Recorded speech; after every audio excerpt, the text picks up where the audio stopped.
প্রথমে তো আপনি জানেন সকালে আজকে একটা খুবই দুঃখের ঘটনা ঘটেছে আমাদের বীরভূমে গঙ্গারাম চক মাইন লিমিটেড, এটা লোকপুর পিএসএ আন্ডারে আছে। এখানে একটা এক্সপ্লোজিভ, যেটা মাইনিং অ্যাক্টিভিটির জন্য যে এক্সপ্লোজিভসগুলো নিয়ে যাওয়া হয়, ওই গাড়িতে এক্সপ্লোশন হওয়ার জন্য 6 জনের মৃত্যু হয়েছে। এখন অব্দি 6টা ডেড বডি রিকভার করা হয়েছে এবং 3 জন সিরিয়াসলি ইনজার্ড ছিলেন। ওর মধ্যে একজনের অপারেশনের প্রয়োজন হয়েছে, ওটিতে ছিল, ও একটু সিরিয়াস আছে এখনো, আর 2 জন আউট অফ ডেঞ্জার আছে, যে লেটেস্ট রিপোর্ট আমরা এখন অব্দি পেয়েছি লোকাল প্রশাসন কাছ থেকে। খবর পাওয়ার পরে সঙ্গে সঙ্গে লোকাল প্রশাসনের লোকজন এবং আমাদের পিডিসিএল এবং পাওয়ার ডিপার্টমেন্টে যারা আছেন দায়িত্বে, সবাই এটা নিয়ে খোঁজ খবর নিয়েছেন। And that is the latest update যেটা আমরা পেয়েছি। পুলিশ সঙ্গে সঙ্গে স্থানে পৌঁছে গেছিল, সাইটে পৌঁছে গেছিল এবং সব রকম ব্যবস্থা করেছে। এদের পরিবারের প্রতি আমাদের শ্রদ্ধা জানিয়েই আমরা বলতে পারি খুবই বড় লস হয়েছে। যারা কাজ করতে যাচ্ছিল, একটা যে সোর্স অফ লাইভলিহুড পরিবারের ছিল, ওর ক্ষতি হয়েছে। তো এর জন্যে পরিবারকে লসের তো সেরকম কোনো আর্থিক কম্পেনসেশন হয় না, কিন্তু যাতে ইমিডিয়েট প্রয়োজনটা যেটা থাকে পরিবারকে ডে টু ডে পরিচালনার জন্য, এর জন্য সরকার যেটা সিদ্ধান্ত নিয়েছে कि कंप्लीट एमडीओ যেটা থাকে এবং পিডিসিএল এর মাধ্যমে 30 লাখ টাকা ওয়ার্কস এন্ড কম্পেনসেশন অ্যাক্টে যেটা দেওয়া হয় 30 লাখ টাকা কম্পেনসেশন দেওয়া হবে। তাছাড়া 2 লাখ আমাদের যেটা নর্মাল কম্পেনসেশনের ব্যবস্থা থাকে কোনো অ্যাক্সিডেন্টাল ডেথে, ওটাও দেওয়া হবে। তাছাড়া পরিবারের একজন লোক যাতে হোম গার্ডে আমরা চাকরির ব্যবস্থা করতে পারি, এর জন্যও ব্যবস্থা করা হবে। মাননীয় মুখ্যমন্ত্রী এই নির্দেশ আমাদেরকে দিয়েছেন। তো আমরা এটা 30 লাখ টাকা আমাদের 10 লাখ টাকা হয় ওয়ার্কস এন্ড কম্পেনসেশন অ্যাক্টে যেটা প্রভিশন থাকে, ওটার অ্যাডিশনাল কম্পেনসেশন 20 লাখ। তো এটা দেওয়ার চিন্তা ভাবনা হয়েছে আর ইমিডিয়েটলি এই কাজগুলো আমরা 10% করে দেব। তো এটা 30 plus 2 lakh? No, 30 plus 2. And one person will get a job of a home guard from the family members of the deceased. So this is the update on this. Second হচ্ছে আজকে আমরা আমাদের রাত্রির সাথীর যে ডাইরেক্টিভস গুলো আমরা দিয়েছিলাম, ওটা একটু আবার আমরা রিভিউ করলাম। হেলথ সেক্রেটারি, হেলথ ডিপার্টমেন্টের অন্যান্য অফিসার্স ছিলেন। তাছাড়া আমরা কলকাতা বেসড যে মেডিকেল কলেজ এন্ড হসপিটালস আছে ওদের সঙ্গে ছোট গ্রুপে আজকে আলোচনা করলাম। কালকে আবার অনলাইন আমরা যেগুলো দূরে যে মেডিকেল কলেজ এন্ড হসপিটালস আছে ওদের সঙ্গে অনলাইন আবার আলোচনা হবে, কি কাজের অগ্রগতি হয়েছে এই ব্যাপারে রিভিউ করা হলো। তো যেটা মূলত আমাদের ডাইরেক্টিভস ছিল, প্রত্যেক মেডিকেল কলেজ হসপিটাল এবং অন্যান্য ইনস্টিটিউশনসেও আমাদের সিসিটিভি ক্যামেরা লাগানো, ডিউটি রুমস রেস্টরুমস এর কনস্ট্রাকশন অথবা রিনোভেশন করা, ওয়াশরুমস এর কনস্ট্রাকশন বা রিনোভেশন করা এবং লাইটিং এর অ্যারেঞ্জমেন্ট করা। এই 4টা নির্দেশ ছিল মাননীয় সুপ্রিম কোর্টের তরফ থেকেও। এই ব্যাপারে আমরা আগে নির্দেশ দিয়েছি। 113 কোটি টাকা মতন এর মধ্যে স্যাংশন করা হয়েছে। কাজ সব জায়গায় চলছে। এখন অবধি যেটা আমরা খবর পেয়েছি, আজকেও যেটা আমি রিভিউ করে দেখলাম, আমাদের সব জায়গায় সিসিটিভি ক্যামেরা ইনস্টলেশনের কাজ 45% থেকে বেশি কমপ্লিট হয়ে গেছে।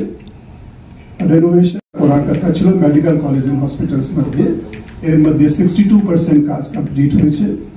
ওয়াশরুমস এর কনস্ট্রাকশন এবং রেনোভেশনের কাজ 65% কমপ্লিট হয়েছে এবং অ্যাডিশনাল লাইটিং এর কাজ 61% কমপ্লিট হয়েছে। তো আমরা ইনিশিয়ালি যেটা কাজ করতে গেলে, ফর এক্সাম্পল সিসিটিভির ক্ষেত্রে হয় সাপ্লাইজ একসঙ্গে এত ক্যামেরা ব্যবস্থা করা, এখন এটা সব সমস্যাগুলো আমাদের মিটে গেছে। সাপ্লাইজগুলোর কোনো এখন ঘাটতি নেই। ইনস্টলেশনের কাজ চলছে। আমরা যেটা আজকে আলোচনা করলাম, আমার আলোচনার মাধ্যমে যেটা বেরোলো, মোর দেন 90% কাজ 10 তারিখের মধ্যে কমপ্লিট হয়ে যাবে এবং যেহেতু পুজোর সময়ও আছে, তো আমরা আশা করছি সব জিনিস পুরোপুরি অপারেশনাল ফাংশনাল 15 তারিখের মধ্যে আমরা করতে সক্ষম হব। এই টার্গেট নিয়ে আমরা এগোচ্ছি এবং অপারেশনাল মানে সিসিটিভি লাগিয়ে দেওয়ার পরে আগে ইনস্টলেশন হয়, তারপরে চার্জ করে যাতে সিসিটিভি ফাংশন আছে কিনা এটাকে আমরা অপারেশনাল বলছি। সেরকমই duty room, washroom, civil construction, ইলেকট্রিক্যালের কাজ, এই সব জিনিসই আমরা আগামী 10 তারিখের মধ্যে মোর দেন 90% কমপ্লিট হয়ে যাবে। যে প্রগ্রেস যেহেতু শুরুতে একটু কম থাকে, যখন কাজ শুরু হয় ধীরে ধীরে অগ্রগতি হয়, এভাবেই আমরা দেখছি, এভাবেই কাজের প্রগ্রেস আমরা আজকেও নোট করলাম। এবং যারা প্রিন্সিপালস ডিফারেন্ট মেডিকেল কলেজ থেকে এসেছিলেন ওরাও এই কাজগুলোর অগ্রগতিকে এন্ডোর্স করলেন। এটা আছে। তাছাড়া আপনি জানেন আমাদের ডাইরেক্টিভস মধ্যে যেটা মাননীয় মুখ্যমন্ত্রী মিটিং করেছিলেন, ওখানেও ডিসকাশন এবং ডাইরেকশন ছিল যাতে আমরা বেড অ্যাভেলেবিলিটি এবং রেফারেল সিস্টেমেও কাজ দ্রুততার সঙ্গে করি। তো এই ব্যাপারে হেলথ ডিপার্টমেন্ট ইতিমধ্যে অনেক পদক্ষেপ নিয়েছে। আজকে আমরা রেফারেল সিস্টেম নিয়েও আলোচনা করলাম এবং যেটা দেখা যাচ্ছে সিস্টেম তৈরি হয়েছে। 15 তারিখ থেকে আমরা একটা পাইলট প্রজেক্ট শুরু করব, যেহেতু একটা কাজ করতে গেলে কি আর নতুনত্ব ওর মধ্যে আনা যায় এবং এটাকে আরও কীভাবে ইমপ্লিমেন্টেবল করা যায়, একটা লেসন্সগুলো যেটা আমরা পাইলট প্রজেক্ট থেকে শেখার একটা সুযোগ পাই। এটা আমরা 15 তারিখ থেকে পাইলট প্রজেক্ট শুরু হবে এবং পাইলট প্রজেক্টের পরে আশা করছি নভেম্বর 1st উইক থেকে আমরা এটাকে স্কেল আপ করে পুরো রাজ্যে চালু করব। বেড অ্যাভেলেবিলিটিও এর সঙ্গেই যুক্ত আছে, দুটো জিনিসই একসঙ্গে আমরা কাজ করব এবং ফার্স্ট উইক অফ নভেম্বর থেকে পুরো রাজ্যে এটাকে স্কেল আপ করা যাবে। এই টার্গেট নিয়ে আমরা এগোচ্ছি। তাছাড়া একটা আরও তখন আমরা আলোচনা করেছিলাম regarding panic button alarm system, এর কাজও অনেক এগিয়ে গেছে। আমরা আশা করছি 1 নভেম্বর থেকে এটাকেও আমরা চালু করতে পারব। তো এই মূলত আজকে যে আমাদের আলোচনা হলো মেডিকেল কলেজ এন্ড হসপিটালসের প্রিন্সিপাল স্যারের সঙ্গে, এটা আমি আপনার সামনে আপডেট রাখলাম।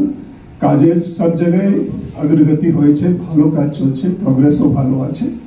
আমরা সবাই প্রিন্সিপালসদেরকে রিকোয়েস্ট করলাম যারা স্টেক হোল্ডার্স আছে সকলকে ইনভলভ করে যাতে এই কাজের মধ্যে সেন্স অফ ওনারশিপ আনা যায়, সেন্স অফ ইনভলভমেন্ট আনা যায়, এর জন্য ওদের তরফ থেকেও সবার যেরকম পদক্ষেপ থাকে এটা আমরা অনুরোধ করেছি। না, এটা আমি 28টা যে মেডিকেল কলেজ এন্ড হসপিটালস আছে ও ব্যাপারে বলি।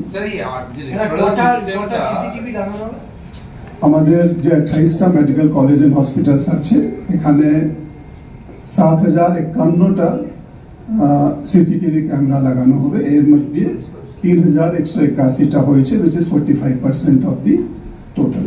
স্যার রেফারেল সিস্টেমের জন্য যে পাইলট প্রজেক্ট শুরু হবে এবং অ্যাভেলেবিলিটি এটা আরেকটু ডিটেইলসে বলা যাবে যে কি হবে বেসিক্যালি? না, বেসিক্যালি যেটা আগেও আমরা কোভিড টাইমে আপনি দেখেছিলেন এবং সেদিন মাননীয় মুখ্যমন্ত্রী যে মিটিং চেয়ার করেছিলেন সেখানেও এটা নিয়ে আলোচনা হলো।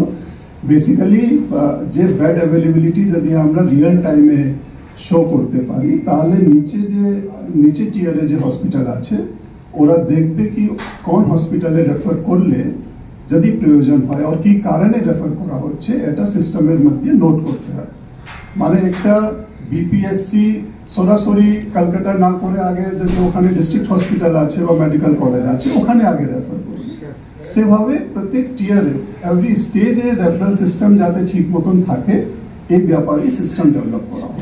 Students still sitting on strike, 6 of them are in hunger. Suggestion from the government to the doctors. What I have told you is the progress of work, and I'm sure they will appreciate that. Whatever the discussions we had with them in the past, there is a very good progress of work, and I will request that they should all do it in a collaborative manner, and they should join duties because after all the overall objective was to create more safe and secure working environment, and we all are working towards that. And there is a positive intent from everybody's side. The local hospital authorities, administration, health department, they are all working together. So they should also join in and take the ownership. এবার পুজোয় ঘরে ঘরে lakhpati. M বাজার থেকে মাত্র 499 টাকার কেনাকাটা করে আপনিও নিন লাখপতি হওয়ার সুযোগ। বিশদ জানতে আসুন আমাদের নৈহাটি স্টোরে কিংবা ফোন করুন নিচে দেওয়া নাম্বারে। এম বাজার, আরসি মল, ঠাকুরপাড়া রোড, নৈহাটি।